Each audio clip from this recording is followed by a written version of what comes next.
99.2. Il est 18h. Vous écoutez RGB, votre journal d'information locale, Théo Guiton. Bonsoir à toutes et à tous, il est 18h dans l'actualité du lundi 27 avril, une exposition de créateurs autour de la balade à Aubonne. Les Spartiates font jouer au basket à Cergy, la chronique sport, Axel Maire. Et puis côté météo, demain la journée est globalement ensoleillée avec quelques nuages. Côté température, comptez 5 en minimal, 23 en maximal.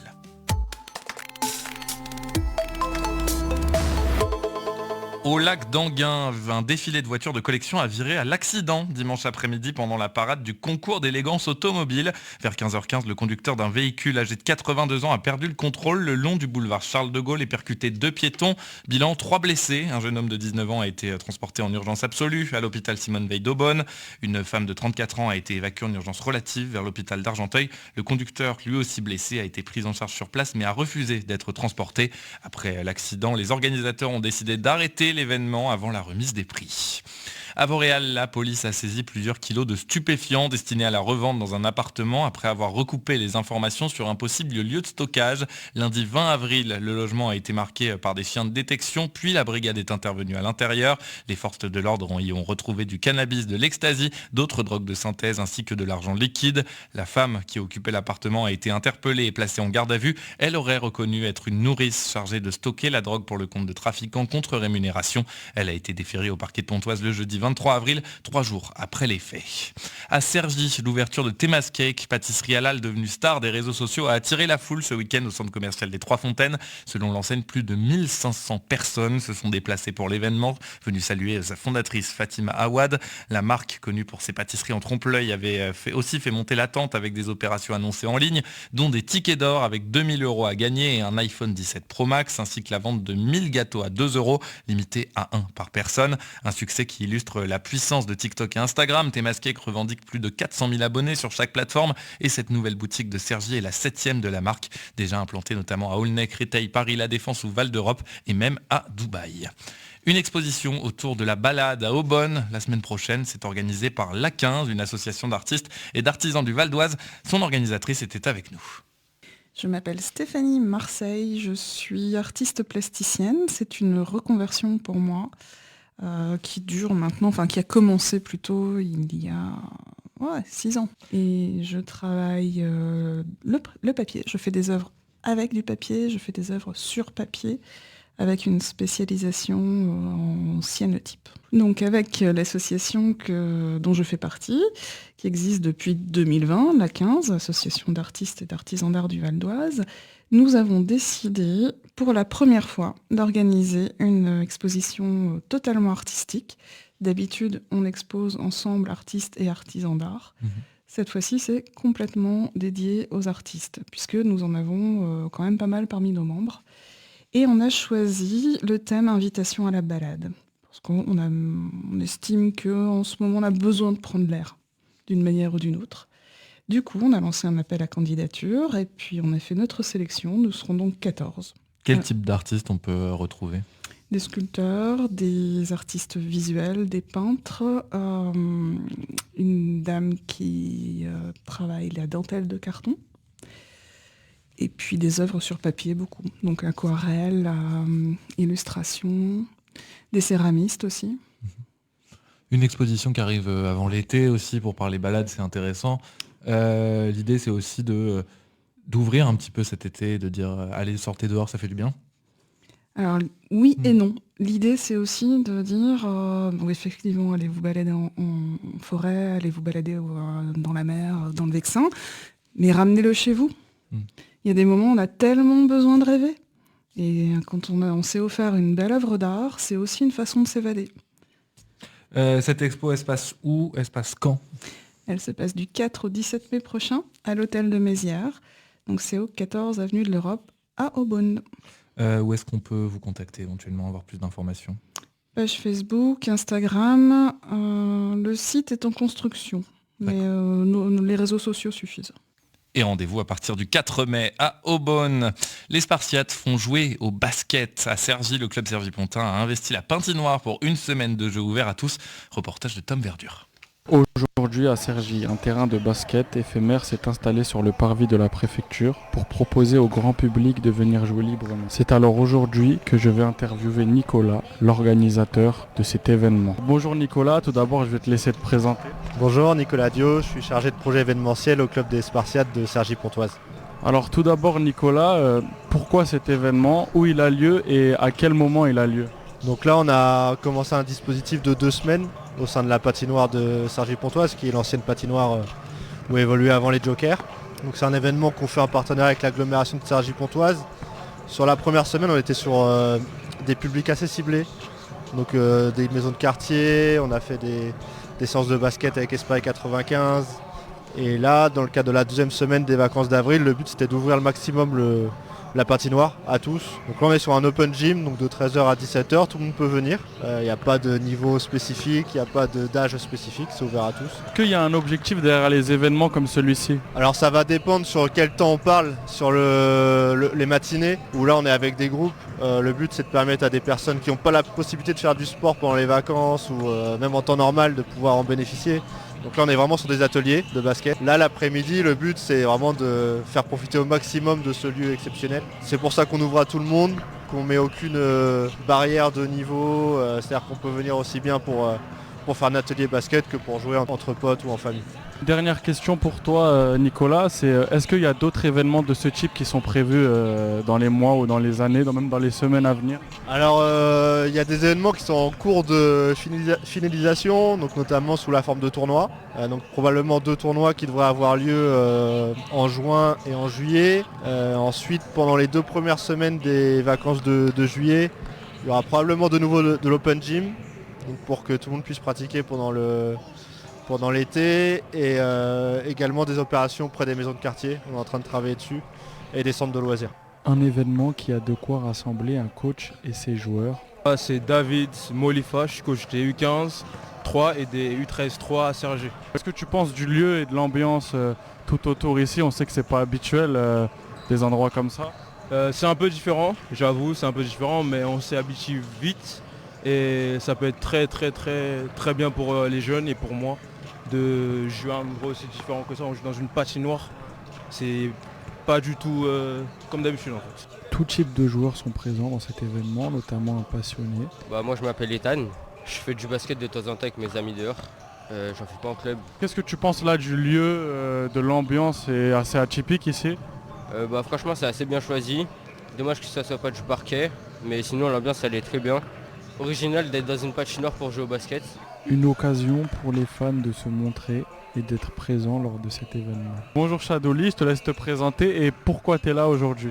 Bonjour, je m'appelle Shadouli. Je suis là aujourd'hui parce que c'est un événement très important organisé par le club de basket les Spartiates. Et je suis fan de Spartiates. Ce club me tient à cœur. Des parents également contents de cet événement qui leur permet de faire pratiquer leurs enfants un maximum. Oui, c'est sympa. Je trouve qu'il y a pas mal de jeunes qui viennent et ça fait que pendant les vacances, ça fait du bien pour les enfants. Au lieu de rester sur les écrans, ça leur fait du bien de se défouler un peu.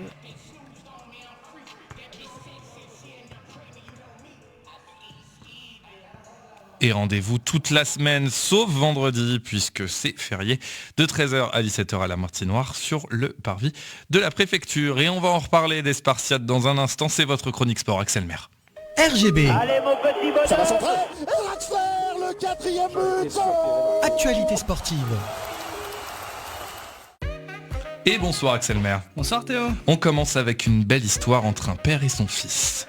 En effet, des aventures qui ne sont pas prêts d'oublier. En juillet dernier, ils ont réalisé le tour du Mont Blanc, soit environ 170 km avec plus de 10 000 mètres de dénivelé positif et autant en négatif.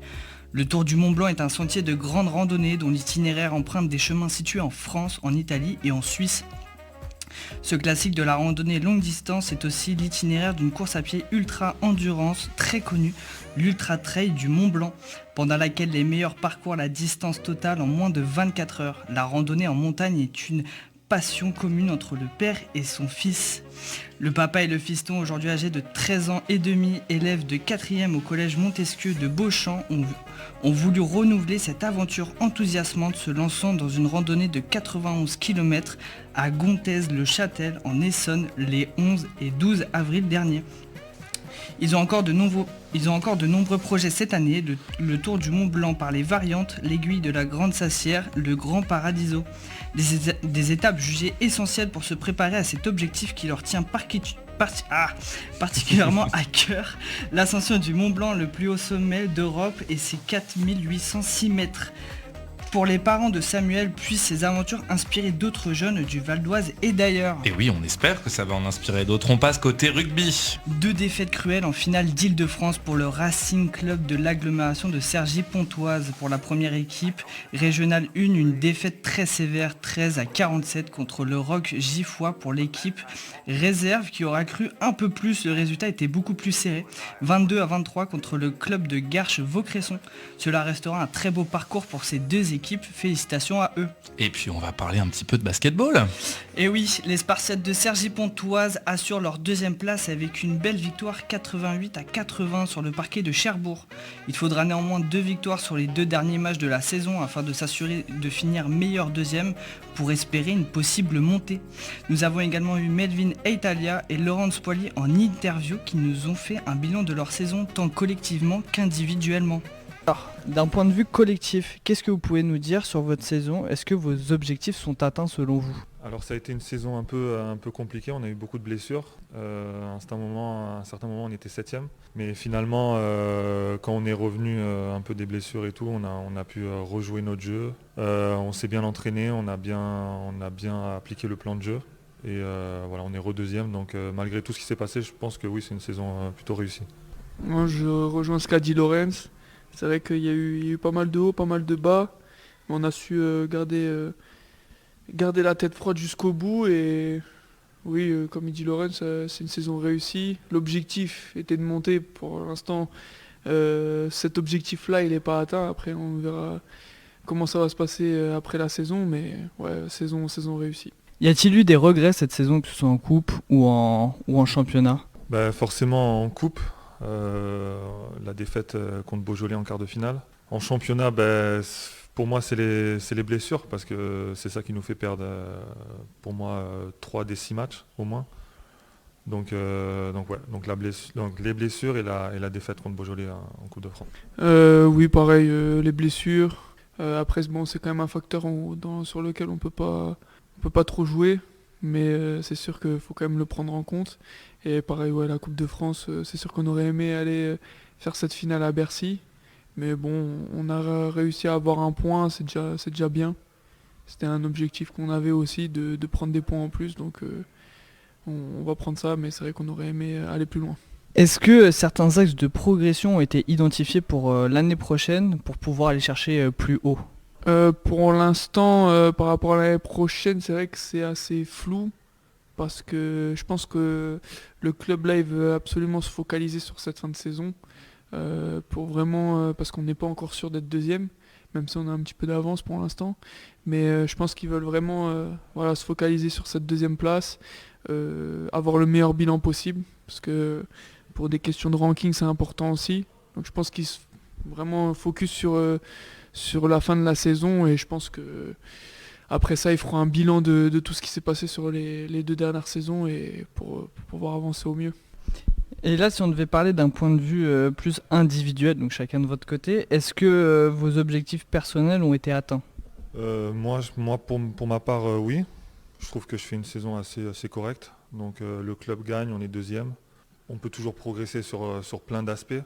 Mais pour l'instant, j'essaye d'aider le club au maximum, l'équipe au maximum tous les samedis. Pour l'instant, je suis assez satisfait. Oui, comme l'a dit Lorenz, le but c'est d'amener nos individualités pour le collectif.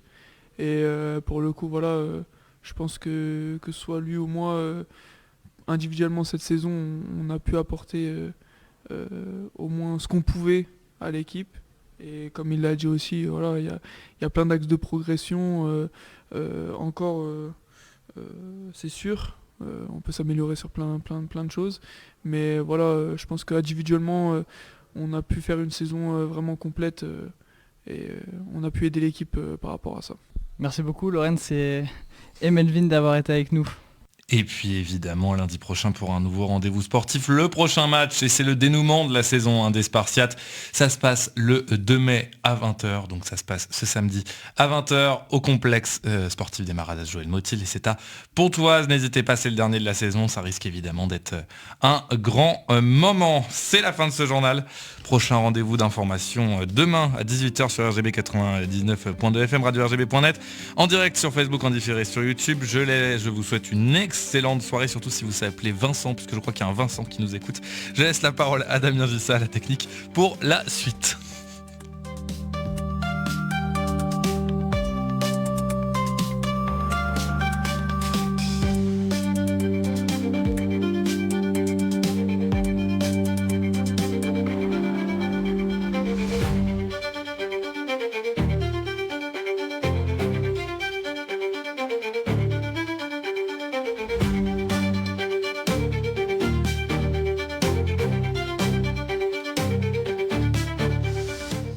Et du côté de votre programmation, donc effectivement sur l'antenne de RGB, à 19h, vous retrouverez Farid Rouas et ses consultants pour le 100% football amateur. Au programme, il y aura de la culture foot avec Michel Diliman, l'homme qui a fait grandir l'AS Orange jusqu'au sommet. Il y aura un coup de cœur avec le club de Saint-Leu qui vise un doublé, une fin de saison sous haute tension avec Yasser Froug qui sera avec nous par insert téléphonique.